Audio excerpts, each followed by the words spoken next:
This video is an introduction to the test setup that I've put together for the Eshifer.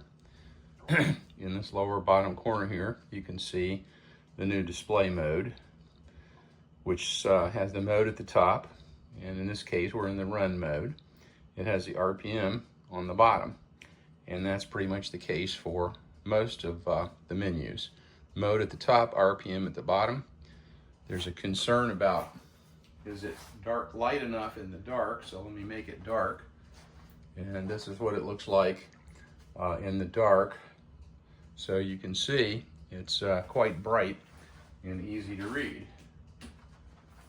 At the upper top part here, this is my frequency generator, where we use for simulating the tachometer. It puts out a pulse just like the ignition system does for firing a tachometer. So this is effectively a tachometer. On the test board here, you see the blue square test board. That's a development board for the chip. The chip is this little diamond-shaped black thing in the middle. That does all the work and has all the brains in it. In addition, you can see there's a couple LED lights here and a couple over here. Those turn on when the relays turn off and on. On the other side, we have the three switches that are typical of the Eshifer. This would be the thousands, this would be the hundreds, and this would be the third switch, which I'll call the reset switch for now. And then I have three switches up at this end. I have a burnout switch, a pit road switch, and a hold on a second, and the trans brake switch. So that's the equipment that we're looking at here. All this obviously needs to have filtering put on it for actual running conditions, and yet it's good enough to test the software and make sure it's working properly. Now I'll show you what happens when we power the system up for the first time. And as you can see, it is doing a relay test, showing the LEDs operate in sequence, and now it's in the run mode. So it starts up and automatically goes to run.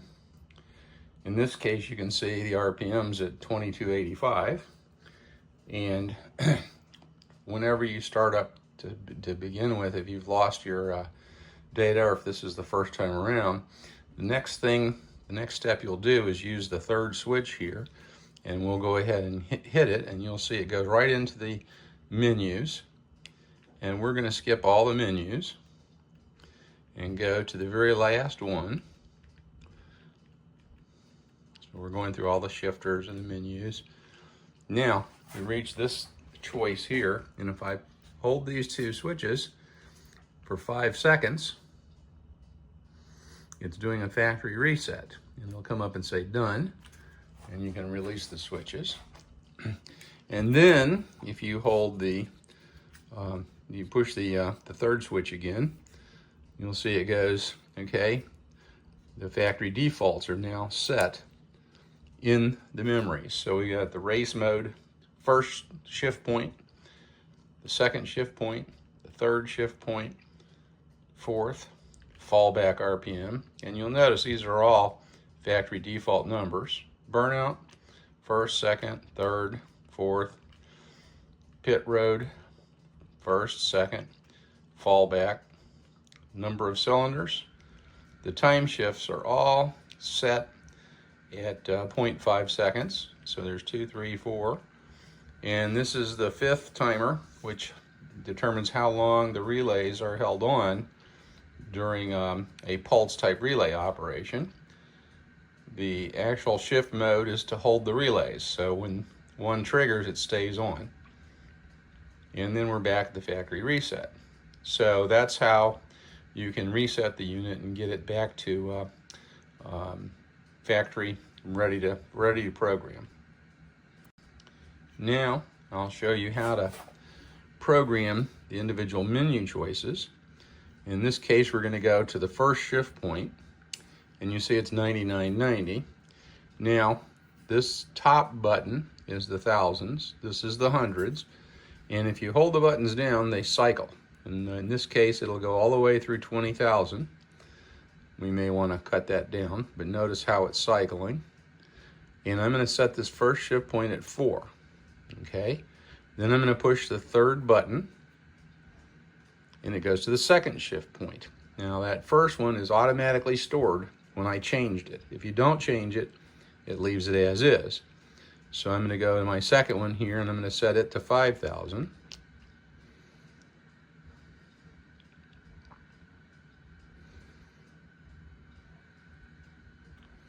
Okay, and I'll set the third one to 6.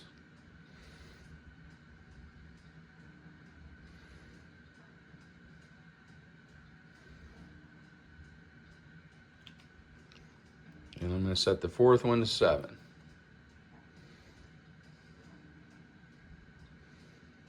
Now these points I'm picking are just to make it easy to show.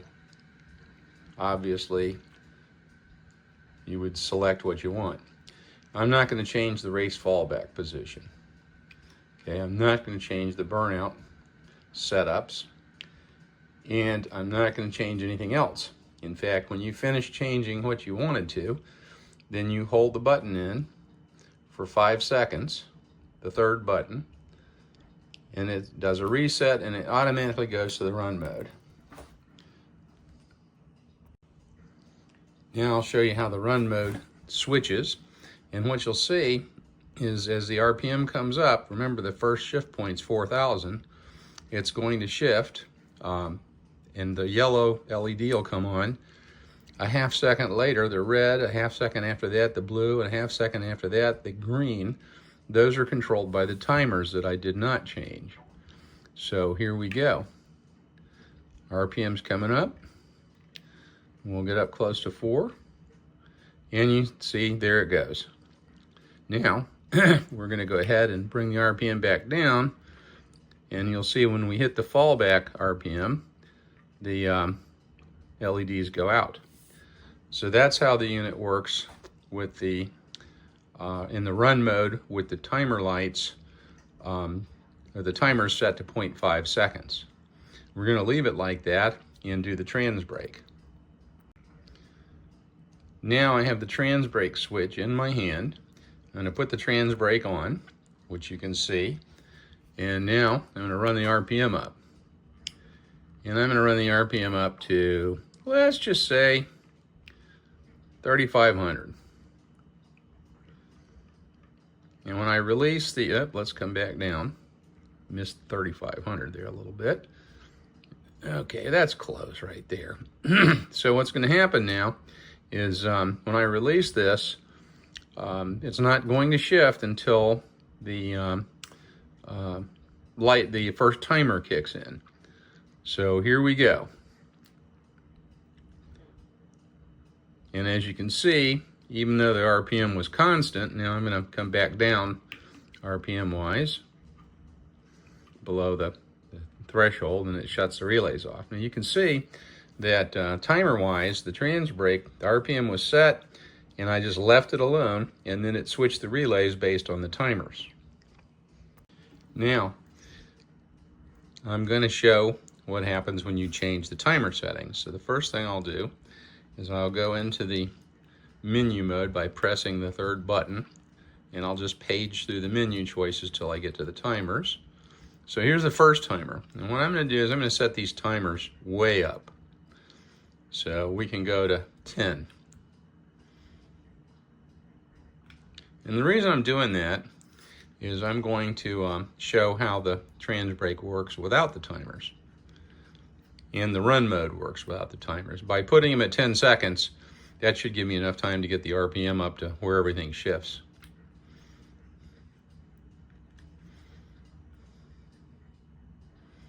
So it will shift on RPM or time, depending on which one it hits first.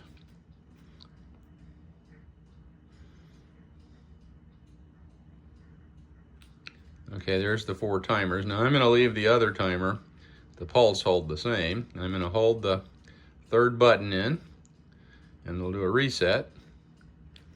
And there we are. Now I've set the timers to where they're far enough away they shouldn't affect anything.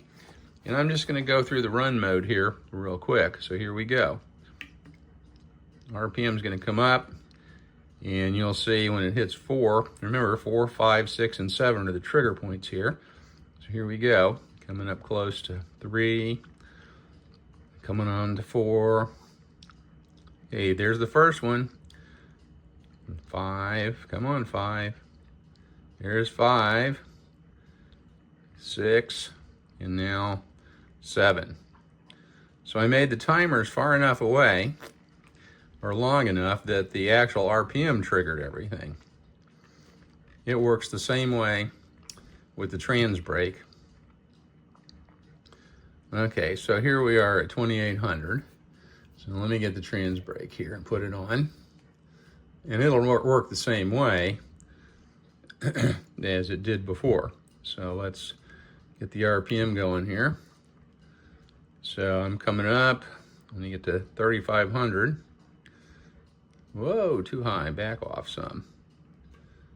There, right there. Now, I just let the trans brake off, and here we go with the engine RPMs coming up.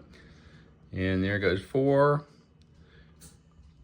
I'm gonna do the next one here at 5. Now I'm gonna wait and let the shift timers, it's gonna take a while, but it's gonna do the other ones at the end of 10 seconds. Which seems like a long time when you're shooting video, but here we go. There you go, there's 1. So that's the 10-second timer shifted.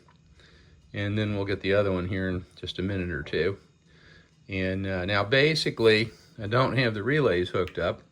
The trigger that triggers these LEDs can also trigger the relays. So now I'm gonna pull the power back down. Now I'll demonstrate the burnout mode. So this is a latch. So when I hit the burnout switch, you notice the display latches at the burnout mode. Now I'm going to run the RPM up. Remember the burnout RPM, the first one was 3,000 or 4,000, I think. Yeah, it was 4,000. And of course, because the burnout mode, I went past the 4,000 too quick. Let's try that again. We'll back it down. And I remember I got to come down to 1,500 now because that's the fallback. Maybe I have the fallback set higher than I thought. Okay, that's coming up here. We're going to come up to 3,000. I think we got to go to 4 to trigger it. So we'll come up a little slower this time.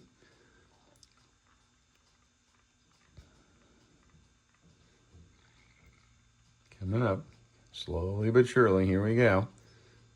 4,000. Now, if I bring the RPM on up, it's going to trigger the rest of the relays because they're all set at 5,000. You know, first of all, I got to bring the revolution up. There we go. Okay. Oh, I have the timer set way up. That's why it's waiting so long to trigger. Normally, this would not be the case. So I'm going to bring the RPM down.